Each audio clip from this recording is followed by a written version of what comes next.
Cuando empezó el boliche, a todos les he dicho lo mismo, gracias de corazón por querer tener este programa mancomunado. Y cuando hicimos la presentación, que me temblaba hasta las patas, pues dijimos allí que si les parecía bien venir al programa, y dijeron que sí. Y al final nunca habíamos tenido ese encuentro y por fin lo hemos pues llevado a cabo. Ha venido Vanessa, vino también Óscar y hoy tenemos a Francisco, alcalde de Santa Lucía de Tirajana. Buenos días, amigo. Maestro, yo voy a empezar con lo de maestro porque a mí me genera una duda. ¿Usted es florido o florío? Porque es que, claro, cuando uno lo empieza a escuchar, digo, yo no me gusta quedar mal ya empezamos preguntando. Yo creo que te viene mejor florío, ¿me entiendes? Por florío, no florido. Vale.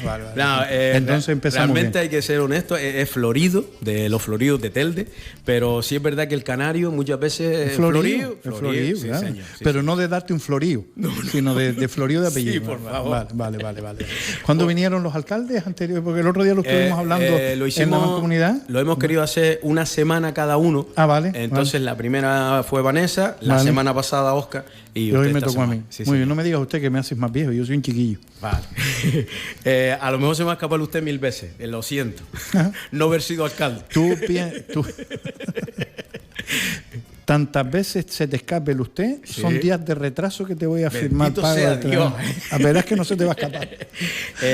Bueno, lo primero, y a modo de presentación, te doy las gracias de corazón por el cariño y la cercanía con que siempre me has tratado, aunque no nos conozcamos de cerca, pero siempre que nos hemos visto, muchísimas veces por trabajo, cuando voy a actuar o lo que sea, siempre me has tratado con esa cercanía, así que gracias. Es que tú juegas un papel fundamental en esta sociedad, porque en cierta medida le estás transmitiendo a las generaciones actuales y a las futuras pues esa manera de hablar, de cómo eran nuestros antepasados, y eso hay que ponerlo en valor y sentirnos orgullosos de todo esto. Y también los alcaldes de la mancomunidad, que fuimos quien tomamos la decisión de que existiese un programa mancomunado, pues vimos una oportunidad para este sudeste, darle un aire distinto a la emisora, siempre del rigor de la información, pero darle un aire también de humor a la información diaria y a la realidad de lo que sucede en este sureste. Muchas gracias, y te aseguro que escuches el boliche y cada día doy las gracias. Y doy las gracias por eso, por esa oportunidad. Sé que un día acabará, pero eso ya me lo llevo en la piel para toda la vida. Gracias. Siempre no me gusta empezar por el principio, pero en este caso vamos a darle un punto de partida. De pequeño, o cuando empezaba ya un poco a... ¿Qué quería ser de mayor? ¿O qué quería ser de mayor? Cuando la típica pregunta, ¿qué quieres ser cuando seas grande? Mira, yo creo que nací marcado. ¿Sí? Nací marcado. En cierta medida, sí. Yo de pequeño a mí me ocurrió una cosa con 4 años, un problema de salud que cuento lo que fue. Con 4 años recuerdo una tarde en casa de mi abuela, vivía con nosotros vivíamos con mi abuela, pues la casa al final la compraron mis padres, y tenía como jaqueca y vomité. Y cuando terminé de vomitar, le escuché decir a mi abuela, Maruca, Maruca es mi madre, sí. Era mi madre. ¿Tú te has fijado en los ojos del niño? Del esfuerzo del vómito y algún problema de salud que evidentemente tendría, se me torcieron los ojos. Y me dio una enfermedad que se diagnosticó estrabismo acomodativo. Pues con esa edad, evidentemente, te llevan a los oftalmólogos y tal, e intentaron corregirlo. Yo tenía unas gafas de pasta similares a esta, pero más gordas, eran heredadas de mi hermano Jorge, porque tú sabes que antes heredábamos la ropa y tal, pues heredé la gafa, le cambiaron los cristales y me ponían unos tapones para intentar corregir, porque a lo mejor por la mañana amanecía bien, pero a media mañana uno se iba para el oeste y el otro se iba para el norte. Y intentaron corregirlo de esa manera. No lo consiguieron. No hay seres más crueles que los niños, en el sentido de que los niños se rinden los niños. Lo iba a preguntar. Yo salí a la calle, yo vivo al lado de la iglesia de Santa Lucía, apenas 25 metros, salí a la calle a jugar y los chiquillos pues se reían porque tenía la vista en aquella manera. Yo sé que lo hacían sin acritud, porque mira, esos niños que se reían son grandes amigos míos hoy. Pero sucedía una cosa, las niñas de mi edad eran las que me defendían, por eso, las chiquillas se ponían, y por qué le dices eso, y por no sé qué. Y a mí había una cosa que me llamaba la atención enormemente, que era la iglesia de Santa Lucía. Un edificio enorme, tú sabes que cuando tú eres pequeño miras para arriba y lo ves todo más grande. Inmenso, sí. Un edificio enorme, y yo entraba a la iglesia, Y entraba a la iglesia con el ánimo no de entorpecer, sino de colaborar. Claro, era un niño de 5 o 6 años que algunas de las personas mayores decían: ¿qué hace este niño aquí? Si va a venir a jugar, nos va a dificultar las labores que hacemos aquí. Y allí con Pepita, que era la señora que vestía Santa Lucía, con Margarito, que continúa con los adornos florales, con Lucita, que tocaba las campanas, me ponía con ellos. Y yo creo que en cierta medida ahí empezó mi vinculación social. Aunque soy creyente, pero no soy de los que va a misa de manera semanal, mi vinculación social con el pueblo. Con 17 años me metí en la comisión de fiesta. Menor de edad era todavía. Con 18, con un grupo de amigos, formamos una asociación cultural que aún sigue existiendo, que se llama Santa Lucía de los Labradores, que es la que organiza las fiestas de Santa Lucía, las fiestas de los labradores, y cuando nosotros la hicimos, también se encargaba de hacer otras tareas deportivas y más cosas. Yo creo que ahí tenía ese gusanillo social. Yo quería estudiar, siempre me llamó la atención historia del arte, pero los profesores en el instituto no me lo recomendaban. Decía, historia, no es lo que hay hoy todo ese mundo, que me arrepiento enormemente, porque ahora está todo el tema de la restauración y toda esta historia, y no, eso no va a tener salida, ¿a qué te vas a dedicar? Son muchos los que hacen historia, para dar clases es más complicado y tal. Terminé estudiando relaciones laborales. Yo soy graduado social, yo soy de la última promoción de graduados sociales. Aparte también siempre me gustó muchísimo y me daba mucha curiosidad todo el tema de la artesanía.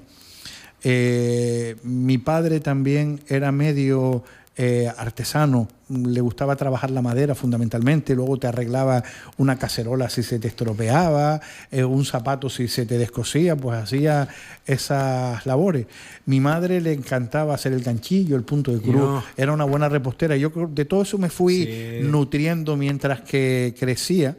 Y empecé a trabajar justo el año que terminé de estudiar en un centro de atención a la discapacidad que había en Santa Lucía Casco, precisamente para enseñar a los alumnos que estaban en este centro pues esas cosas de manualidades variadas. Y a los 3 años de estar ahí di el salto a la política con 28 años y aquí sigo.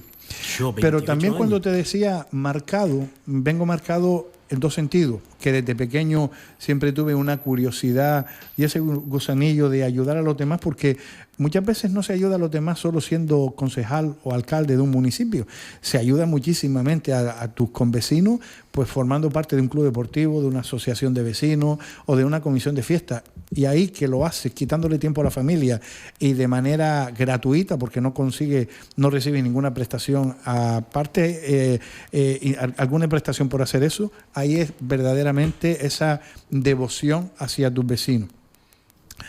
Yo soy de Santa Lucía Casco, todos lo saben, pero mis antecedentes familiares los voy en cierta medida a explicar. El otro día buscando papeles, yo sabía que lo había sido, pero buscando papeles de la familia, me encontré el nombramiento de mi abuelo Chano, mi abuelo paterno, como juez de paz en el año 1917. Lo nombraron juez de paz durante 4 años. Pero mi abuelo Chano también fue concejal del Ayuntamiento de Santa Lucía. Mi tío Antonio, al que no conocí porque falleció con 36 años, falleció siendo concejal del Ayuntamiento de Santa Lucía. Y sí vi las condolencias a la familia porque falleció siendo concejal en uno de los plenos. Mi padre fue también concejal del Ayuntamiento. Mi tío Daniel fue primer teniente de alcalde con don Vicente Sánchez en su momento, y un hermano de mi abuelo fue alcalde en 2 ocasiones. La última vez que fue alcalde fue en el año 23, pero estoy hablando de que esas responsabilidades públicas no se hacían por sufragio, no se hacían por votación, sino eran por designación en ese momento de delegación de gobierno, pero al parecer entiendo que mi familia en Santa Lucía Casco siempre fue una familia muy implicada y por eso esos nombramientos. Así que tengo esa trayectoria, pero también es cierto que nunca, yo no recuerdo la época que mi padre fue concejal, porque fue concejal anterior a nacer yo. Yo nací en el 70 y creo que mi padre fue en el 60 y pico con don José Fabelo. Sí recuerdo a mi tío Daniel, pero yo era muy pequeño, que era el primer teniente alcalde, pero no tenía esas cosas. Así que, en cierta medida, esa vinculación a la política parece que viene ahí por la línea paterna. ¿Eres de los que madrugan o negocias con el No, mira, con el despertador para? No, mira. Yo no tengo problema en acostarme a las 12, a la 1, a las 2. Madrugo, pero me cuesta madrugar. Yo me levanto sobre las 7 de la mañana, pero hay gente que me dice, oye, yo me levanto a las 5:30, voy a caminar, luego voy al gimnasio, luego me ducho, luego voy a trabajar. Aquí no he matado yo. A mí me cuesta, salgo de la cama, pero por ejemplo, el fin de semana, la cabecita sabe que es sábado y es domingo, y en lugar de levantarse uno a las 7, se levanta uno un pelín más tarde. No sí, vamos señor, a decir, sí, señor, porque a lo mejor se considera bastante más tarde, pero un pelín más tarde. pero soy, y eso en cierta medida salía una hermana de mi padre, que no tenía problema en acostarse a las 2 de la mañana haciendo tareas, ella se ponía a bordar, se ponía a leer y tal, pero luego siempre se levantaba a las 9 menos cuarto. Trabajaba muchísimo, porque trabajaba en la finca familiar, y solamente llevar la casona de mis abuelos ya era un trabajo, pero no tenía ese exceso de madrugar. No sé si voy por el buen camino o me voy a meter en un jardín que nadie me ha llamado, pero creo, me han comentado algo, que le gusta la gastronomía. Mira, o que algún platito se va a hacer. Bueno, yo creo que te fijas, si me ves de perfil, tengo un poquito de estómago que debo bajar, pero bueno.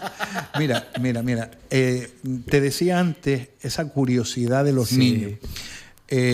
Pasé mucho tiempo con mi madre y aprendí con mi madre a hacer los mantecados de tirajana, que se hacen fundamentalmente en esta fecha, por Navidad. Aprendí también con ella a hacer los mazapanes de almendra, yema y azúcar solamente. También aprendí a hacer las delicias de mazapán, los bollos de alma, los quesos de higo, que casualmente la semana pasada compré, porque yo creo que hace más de 40 años que no hago un queso de higo, y la semana pasada compré higos y almendras, y mis hermanos lo vieron en casa y me dijeron, ¿qué vas a hacer? Un queso de higo. Debemos venir. Estoy buscando la máquina de mamá porque quiero hacer un queso de higo. Y luego, de una prima de mi madre, aprendí a hacer el mejunje. El mejunje que se distribuye en la romería de los labradores, el que distribuye la comisión de fiesta lo hago yo. Ya lo hice precisamente el fin de semana pasado. Y luego los mojos de las aceitunas, los embarrados para comerlo con carne de cochino, con una gandinga, como se dice en Tirajana, o con un baifo, los hago yo. Y también nosotros solemos hacer con mucha frecuencia comidas de hermanos, en las que quedamos a comer los hermanos. Bueno, luego también hay comidas que se amplían más a cuñadas, a sobrinos, a sobrinas, hay una que los pero hermanos. Hay comida de hermanos en casa de mis padres, en la casa de mis padres, que la conservamos y quedamos ahí. Y cuando se prepara un baifo, que solemos preparar un par de baifos ahora a final de año, yo hago el adobo del baifo porque se lo vi hacer a mi madre. Pero a la misma vez estoy tranquilo en que esas recetas las va a heredar alguien, porque tengo un sobrino, el mayor de mis sobrinos, que tiene la curiosidad en aprender a hacer esas recetas. Luego tengo otro sobrino, solo tengo 2 machos, los otros son 4 hembras, que él quiere aprender a hacer el mejunje, porque tiene más debilidad por disfrutar de la romería por la última romería del año. Pero está bien que aprendan una cosa, sobre todo que esas recetas se den. Ahora, cocinar no cocino en casa porque vivo solo, y yo no soy hacer un potaje para que me dure 10 días, pues no lo veo. Pero me atrevo. No le pongo las cosas de casa. La que se me resistía era planchar, y ya le cogió el truquillo. Todo el mundo dice planchar, a mí me relaja planchar, soy yo el único sin plan. Pero mira, no, lo hago los domingos por la tarde, enciendo la tele. El domingo planché 14 camisas. Para 15 días, venga, tranquilo. Para 15 días. Hablando del mejunje, hay un vídeo que me pareció súper interesante, que creo que lo sacaron a nivel corporativo, el ayuntamiento, no lo sé, y se ve todo el proceso hecho por ti, y me pareció súper... Mira, yo he hecho varios talleres aquí en el museo, aquí al lado, en el museo de la Zafra, haciendo mantecados y haciendo el mejunje. El mejunje es uno como de los más que calan. La receta del mejunje nació en Santa Lucía Casco de manera casual. Y yo siempre menciono, porque creo que hay que ser justo, que nació en el bar de Mariquita López. El bar de Mariquita López es el actual bar Guatatiboa, el que está al lado de la panadería artesanal, que la panadería es de la misma familia. Y entonces se le mencionaba como un mezcladito. Los hombres que iban a la misa a las 5 de la mañana, esa misa que hay que tener valor para levantarte a las 5 de la mañana para ir a una misa. Vale más empatar. Efectivamente, vale más empatar. Pues cuando salían del bar, iban a casa de Mariquita López para que le hicieran un mezcladito. Y el mezcladito era mezclar ron, miel y limón. Y ese es el mejunje. Esa era la base. Esa es la base del Sí, mejunje. señor. Yo ahora hago el mejunje, por ejemplo, elaboro un almíbar con azúcar y agua que 5 horas estuvo al fuego el sábado, también son unos cuantos litros lo que se hace. Cuando se crea una melaza, que ese almíbar está espesito, pues le añado la miel, le añado el limón y le añado el ron de Areucas. Y no que le esté haciendo publicidad. Pero Areucas ha donado toda la vida el ron para el mejunje de Santa Lucía. Punto. Y punto, y hay que agradecérselo. Y esa es la receta del mejunje. Yo lo hice el año pasado y me parece que ha tenido 27.000 visitas en la receta del mejunje. Fue muy curioso. Pero yo creo que estas recetas, vale, son patrimonio de un pueblo, pero creo que estamos en la obligación de darlas a conocer para que ese patrimonio no se pierda. Sí, señor. Porque cuando te dicen, es que no debemos darla, ¿no? Si queremos que la gente la siga haciendo, creo que tenemos que darla, pero siempre tenemos que poner en valor dónde nació y quién la inició. Estoy totalmente de acuerdo que venimos de ese tiempo del miedo. No después nos lo quitan o algo así. Pero creo, por eso lo digo, lo aplaudo, porque que quede registrado, que quede ya para siempre. Efectivamente. Y que nuestros hijos, nuestros nietos... Y mira, y una anécdota. Te hablaba antes de que yo sé hacer los mazapanes. Mi madre tenía un montón de primas. Y sí, bueno, muchas han fallecido. Y había una prima que por Navidad solía repetir la receta del mazapán. Y todos los años me llamaba, ya no existe por desgracia, me llamaba para decir, oye, ¿cuántos gramos de azúcar se le pone al mazapán? Digo, otra vez, y todos los años te tengo que decir, pues son 700 gramos por 1 kilo de almendra, pero yo le gastaba la broma y lo veía hasta lógico. Sí, claro, a lo mejor la mujer la hacía todos los años con la ilusión de que quedara. Efectivamente, claro, sí. Y se despertaba con las cantidades. Se puede preparar un plato, cualquier plato, solo con ingredientes del sureste. Claro. Sí, ¿no? Se pueden preparar un montón de platos solo con ingredientes del sureste, porque en el sureste tenemos muchísimos productos de calidad. Por ejemplo, voy a empezar por las aceitunas que están en este momento. Las aceitunas son un manjar, pero las aceitunas tenemos 2 versiones. Lo que es la aceituna con sus diferentes tipos de preparación y lo que es el aceite, el oro líquido que le llamamos. Pero es que luego en el sureste tenemos unos tomates de calidad y una variedad que con un poquito de ajo, un poquito de orégano y un poquito de sal y un chorrito de aceite. Luego tenemos la sal de las salinas del Tenerife, también que por iniciativa municipal esas salinas se han mantenido abiertas. Y aquí, aunque no lo parezca, aunque no sea el número de metros cuadrados que se le dedicaba antes a la agricultura, tenemos mucha agricultura de la autopista hacia abajo. ¿Qué pasa? Está más especializada en un invernadero, está más protegida el desarrollo de esta planta y con menos metros cuadrados hay mayor producción. Pero, por ejemplo, una curiosidad. Tú sabes que la caña, el 50% de la caña de azúcar que utiliza Areuca para hacer los rones selectos y añejos se cosecha en Santa Lucía. Pues no lo sabía. Pues se cosecha en Santa Lucía, la cosecha Rogelio Peñate en su finca. Y la otra mitad, bueno, yo no sé si es una mitad exactamente, se cosecha en Aruca.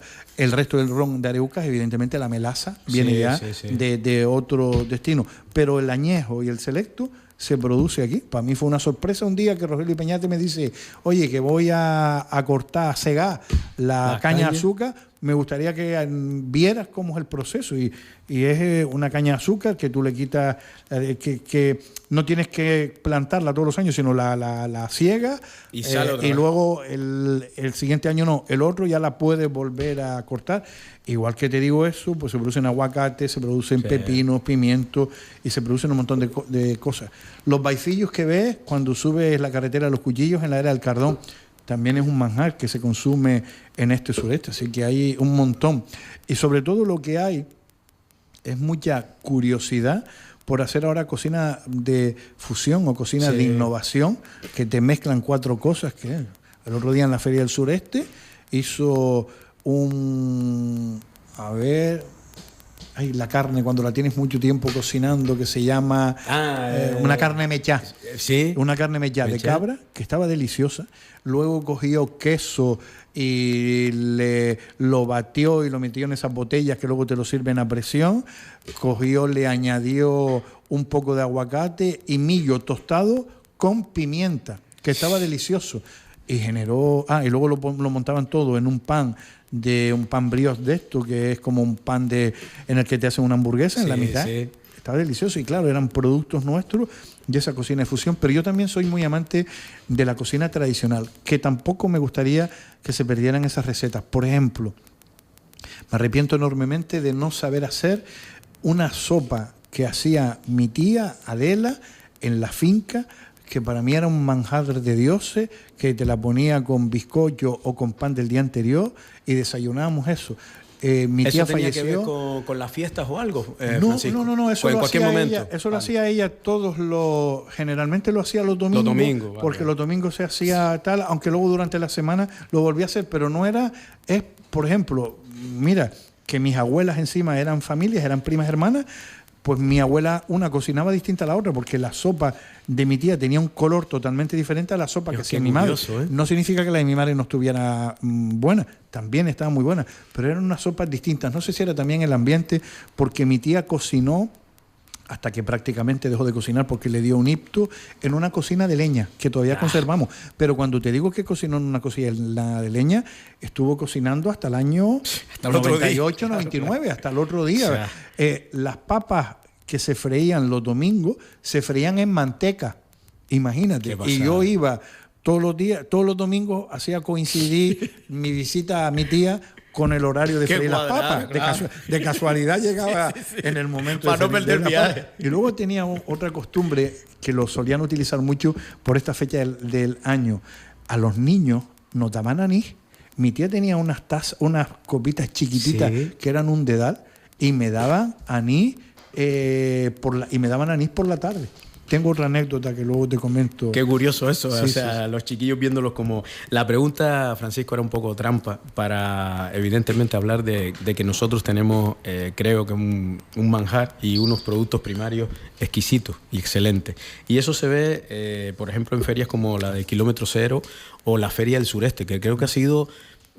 siempre, todos los años, un impulso casi fundamental para toda esa gente que a veces está en el olvido durante el año y que ahí tiene un escaparate que ahora en esta última ha sido nuevamente el récord batido. Efectivamente. Y por lo que me comentó el gerente de la Mancomunidad, una de las más participativas.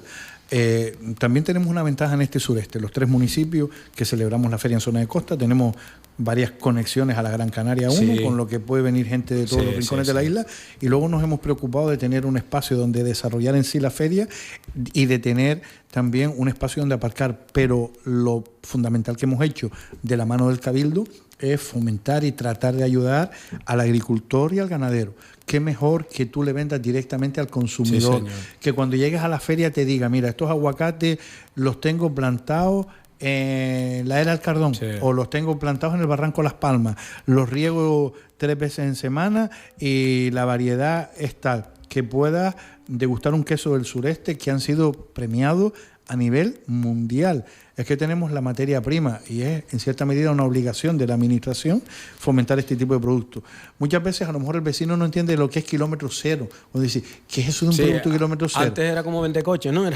Claro, un producto que no ha venido de ningún sitio, que no se ha tenido que subir en un avión o que no se ha tenido que subir en un barco para poder llegar a Gran Canaria, y creo que eso es lo que tenemos que fomentar. Es cierto, a lo mejor que para la juventud le cuesta más trabajar en lo que de manera tradicional han trabajado nuestros antepasados, en la agricultura y en la ganadería, porque es muy sacrificada, sí, pero creo que también la ganadería y la agricultura se han sabido adaptar a la realidad social. Totalmente y han avanzado tecnológicamente. Ahora tú no tienes que coger un sacho y arar la tierra y hacer los surcos para distribuir el agua y regar a manta. Ahora tienes aspersión, goteo. Lo programas desde el teléfono móvil, sabes la cantidad de humedad que tiene la tierra, sabes si tienes que darle 10 minutos más o 10 minutos menos. El ganado es más sacrificado porque hay que ordeñarlo todos los días. Aunque tengas la ordeñadora, alguien tiene que ir allí a enchufar la ordeñadora en la subre. Pero sí es verdad que hay, evidentemente no todos, pero hay una marea de jóvenes que sí se interesan y que entran ahí. Y me parece además súper bonito cómo lo fusiona con las redes sociales. Dices tú, algo tan ancestral, cómo se fusiona de esa manera, ¿no? Mira, yo tengo 2 hermanos, Jorge y Alfredo, que viven en Santa Lucía Casco y que los dos tienen su trabajo. Uno trabaja en un hotel en el sur, en el Sandy Beach, y el otro es el ranchero de los Betancores, el que reparte el agua. Pero como hobby tienen la agricultura y la ganadería. Han mantenido en explotación la finca de mis abuelos, que la mantuvieron mis tíos, y ellos lo tienen ahora como hobby.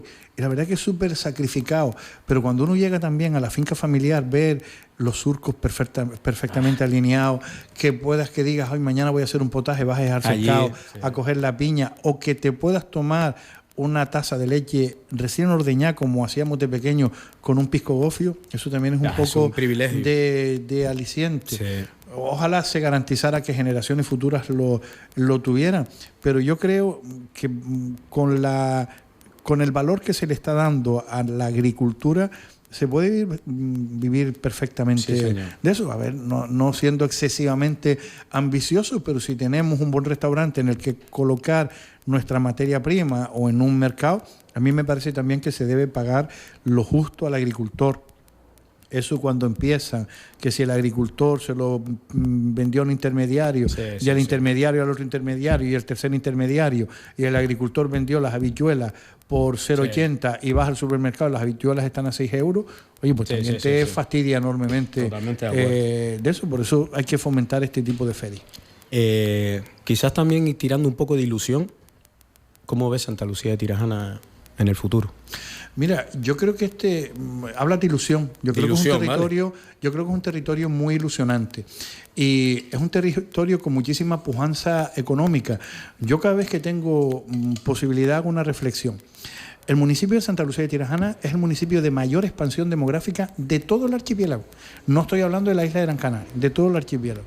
Estamos muy bien situados porque estamos al lado del polígono industrial más grande de Canarias, muy cerca del aeropuerto y a las puertas del municipio turístico de San Bartolomé de Tirajana, donde se necesita mucha mano de obra.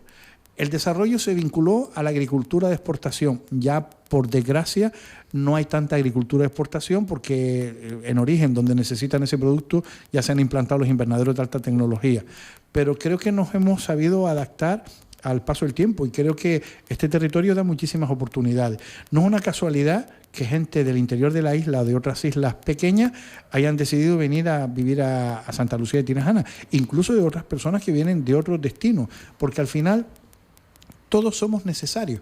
Creo que la inmigración controlada, evidentemente, es necesaria para fortalecer nuestra economía, porque tú, no solo en Canarias, tú vas mañana a Madrid, al centro de Madrid, y posiblemente el recepcionista no sea español. El que te atiende, el que te sirve el plato en el supermercado, tampoco lo sea. Y tampoco la señora de la limpieza del hotel. Y todos somos necesarios porque al final están haciendo su trabajo, están cotizando para tener su jubilación el día de mañana y para garantizar también la jubilación de las personas que estamos. No me gusta criminalizar en ese sentido. Y creo que también hay que hacer una cosa que Santa Lucía ha sabido hacer muy bien, la integración. Tenemos 114 nacionalidades distintas, tenemos un montón de culturas distintas que entre todas nos nutrimos y nos enriquecemos, porque hay varias confesiones religiosas, pero sobre todo lo que tenemos es mucho respeto entre la ciudadanía. Porque tú vas, donde más lo notas es en un centro educativo. Yo esta mañana precisamente teníamos a los niños del Colegio Ancite, porque están dentro de un programa que ha realizado el Estado que se llama Educar Aprendiendo. Bueno, tiene un nombre extraño, que lo que intentan es acercar lo que se hace en la comunidad autónoma canaria a otras comunidades. Y participa Murcia, la región de Murcia, la comunidad valenciana, la comunidad andaluza y aquí en Gran Canaria tenemos a Santa Lucía de Tirajana. Y los alumnos del Colegio Ancite nos interpretaron un tema musical y habían alumnos de diferentes nacionalidades, pero posiblemente todos esos niños nacieron aquí y tú no vas a juzgar de dónde vienen, sino somos compañeros de clase, somos compañeros del pueblo y de eso se trata. Eso quería decir porque yo soy hijo de panadero y vendíamos en La Breña y arriba en la parte alta, y hay mucha gente que venía a hacer la zafra y después, cuando ahora ya son mayores, se han quedado aquí. Se han quedado aquí porque evidentemente se vive mejor. Y la otra es que les aplaudo, y siempre lo he dicho lo mismo, el que hayan sabido convivir un montón de culturas con un mestizaje casi perfecto y donde ahora los niños lo ven de una manera normal y eso me parece enriquecedor. Que un niño nazca y vea que su compañero vino, sus padres, desde la otra orilla del mundo y están aquí tranquilamente. Pero vinieron a buscarse el porvenir, vinieron a buscarse el sustento de la familia. Y muchas veces nos olvidamos que nosotros fuimos a Cuba y fuimos a Venezuela. Y hay muchísimos personas que proceden del Hierro y de La Gomera, que vienen cada 4 años cuando se celebra la Bajada de la Virgen, cuando se celebran las fiestas lustrales, porque se sienten canarios y porque son canarios. Y ahora, por circunstancias, se tuvieron que desplazar a esos territorios a buscarse la vida. Sí. Pues ahora parece que sucede lo mismo y nos fuimos con los mismos sueños en la mochila, sí, exactamente igual. Para finalizar, alcalde, esta me va a decir que sí, la pregunta. ¿Jugó al boliche? Ah, sí, de pequeño. Y era un especialista en hacer el guá. El guá. El guá. Le he hecho la pregunta a un montón de gente y yo no sabía que el guá se llama diferente según... Yo siempre lo conocí como guá. En Tirajana yo siempre lo conocí como guá. Pero mira, yo no sé, los juegos de pequeño iban saliendo como por épocas, porque jugaba al boliche, jugaba al teje. Jugaba al churro media manga entera, como sí, que se ponían los niños. Eso nos llamaban la atención los profesores porque nos dábamos golpes en la espalda y esto. Jugué al escondite, a la cogida, al escondite, ¿no? a la comba, le llaman ahora, no, yo jugué a la cuerda. A la cuerda. Y al elástico. Eso, lo que pasa es que el elástico siempre fue como más de niñas. Las niñas eran tal, pero nos dejaban participar. Pero insisto, era por época, a lo mejor Semana Santa nos daba por jugar boliche, antes de las vacaciones del verano al teje, y teníamos los tejes, los marcábamos ahí, al escondite, y tú no jugaste a coger una rana en el barranco. También lo decíamos una caña por detrás y flasla hasta reventar la rana. Lo decíamos porque cuando llovía y corría los barrancos, esperábamos que dale, íbamos a buscar la rana. Ahora con la ley de bienestar animal nos encarcelan. Gracias a Dios. Sí, lo hacemos. Eso es una rana, pero no, sí jugué un montón de... y en los remos, recuerdo un laurel de indias que había al lado de la iglesia de Santa Lucía, que los niños nos tenía, imagino que lo haría alguno de los padres, nos ponía un remo y estábamos toda la tarde remándonos. Y qué felices eran. Y ahora sales a la calle y ves a los chiquillos mirando la caja tonta del teléfono móvil, apenas hablamos. Hablamos por WhatsApp, por Instagram y nos vemos en TikTok. Yo iba a decir antes que, un ejemplo rápido, por el escondite, ¿dónde jugamos? Era el pueblo, la calle, lo que sea. Allí no había, jugamos en toda la calle, todo me refiero al pueblo. Sí. Y también había diferentes tamaños de boliche. También. A ver. Había diferentes tamaños de boliche, los que teníamos, ahora le llaman las canicas. No, eran boliche. ¿Te acuerdas que le dabas el golpe? Boliche, como cosa buena. Y por último, alcalde, si la vida le concediese, no sé si el privilegio, pero el momento, el instante en que tú ves a Francisco niño delante de ti, ¿qué le dirías mirándole a los ojos? Mira, que no cambiara, que siguiera siendo el mismo. Yo sé que nosotros estamos a lo mejor en un proceso de aprendizaje continuo y evolucionamos, pero creo que también va en nuestra forma de ser, en lo que nos nutrimos de los demás y tal. No me arrepiento de nada y volvería a seguir siendo el mismo Francisco en el mismo espacio en el que viví. Yo creo que soy un privilegiado y lo digo en el siguiente sentido. No hay honor más importante que ser el alcalde del municipio en el que naciste. Yo encima nací aquí, yo nací en mi casa. Yo no fui al materno ni a la clínica del Pino, que era la que estaba. Mi madre me parió en mi casa y a ella la tuvieron que hospitalizar al día siguiente. A mí me dejaron con mi abuela y mi tía Luisi. Y mi madre estuvo 15 días en el hospital por un problema. Pero volvería, te digo, es un honor ser el alcalde del municipio. Yo antepongo 2 palabras, la responsabilidad y luego la honorabilidad. Y creo que me siento orgulloso de ello y seguiré siendo el mismo con mis virtudes y mis defectos. Ahora le llamamos fortalezas y estas cosas, pero bueno, creo que siempre me he sentido muy involucrado en toda la parte social y que haya llegado a ser el alcalde creo que no es una casualidad. Yo también siempre digo que yo no milité en ningún partido. A mí me vinieron a buscar porque entiendo que en aquel momento Camilo Sánchez, que fue quien me invitó a dar el paso a la política, pues veía en mí determinados valores, porque para estar en política tenemos que tener valores y capacidad, valores que yo podría transmitir y en mis gestiones diarias pues enriquecer a la sociedad con ellos. Gracias por dejarnos atravesar. No, gracias a usted. Mira, me sentí muy cómodo. Seguiría aquí un montón de tiempo más, pero hoy tengo atención a vecinos, tengo una reunión comité ejecutivo de la FECAN, tengo un montón de cosas, pero lo repetimos. Gracias, Florido, Francisco, por dejarme. Mira, me faltó comentarte una anécdota muy curiosa. Mira, soy el pequeño de 6 hermanos. Solo tengo una hermana. Somos 5 machos y una hembra. Mi hermana es la anterior a mí. Se llama Adela, heredó el nombre de mi tía Adela. Y mi hermana era, yo decía de pequeño, muy melindrosa a la hora de comer. Mi madre tenía serias dificultades para que la niña comiera, cosa que no pasaba conmigo. O sea, yo me comía los míos, me comía los míos, me comía la de ella. Entonces, por la mañana, mi madre nos llevaba a la cama una yema de huevo con jerezquina, el vino. Vale, sí, ok. En un vasito pequeño, de esos vasitos de cortado ahora, esos vasitos pequeñitos, te ponía la yema de huevo y la jerezquina con un poquito de azúcar. Y me lo daba en la cama, me lo revolvía.